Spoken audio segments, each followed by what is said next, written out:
Andre in the chat there, thank you, Andre, for this kind of question or thought here, is talking about the time for unloading your gear and transporting your gear to site. And the setup and a teardown is striking, especially if you're in a situation where it's maybe more difficult. We've talked about on different shows, if you have stairs.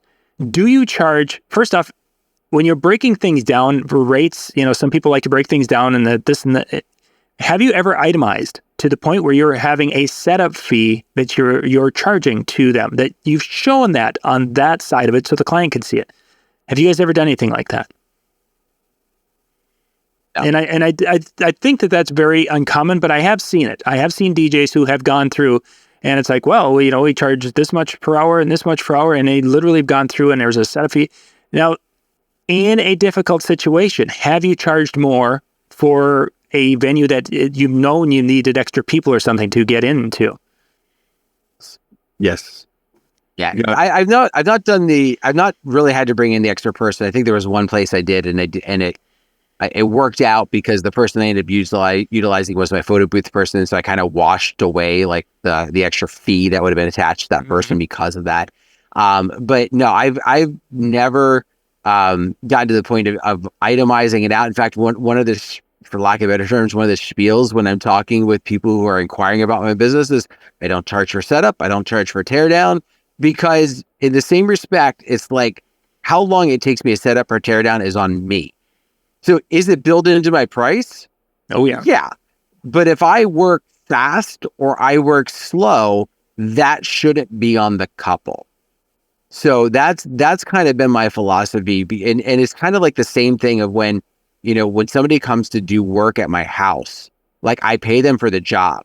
If they decide that they need to take a little longer to get the job done, that's going to irritate me because you quoted me for a job, not quoted me on that time to do that job. I had a plumber do that one time, and needless to say, not only did I never use them again, I also told all my friends never to use them. I concur with Dan on that one. Andre, what I do, Andre, is it's a one package price, and my setup and my teardown, any additional add-ons might be travel. If I have to go like over a certain amount of miles, they say, well, that's pretty high price for a 5-hour package.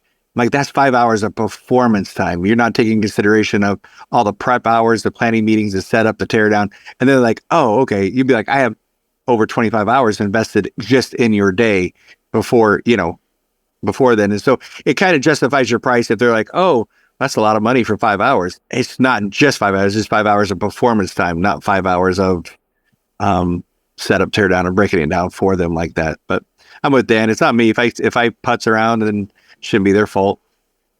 And I think that whole idea, we've got our setup, we've got that, but I think one of the things that we kind of forget a lot when we're doing weddings specifically, but many events is waiting time, is that we have to set up. And then we are basically there. We had to be set up because the guests are coming in, and in essence, we're maybe doing cocktail music. Maybe they have a band or someone playing a harp. I've had that, and literally, there's nothing I'm doing for 3 hours because they've got live musicians playing. But there was the waiting period, and I think that sometimes we don't account for our time and things, but yet.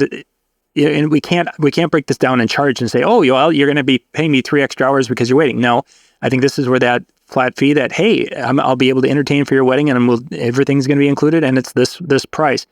I think that works a lot better than to say, well, okay, it's going to be $500 plus three hours of waiting, plus my setup and my teardown, and plus I've got, there's green carpeting behind me. Oh, that costs more.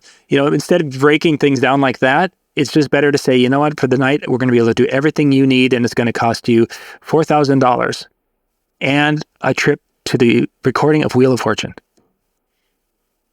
You brought up a topic in there, John, that I think is kind of an interesting one, is that waiting time. Because I know of DJs who their contract is stated in such a way that the time begins when the guest arrives. Okay. Because they have to be set up. And they use... Next question. That'll be let's just do that. Let's break that down. Let's break that down. We're going to go to the next question. Will be about waiting games. We're going to put a break in here so we can have this.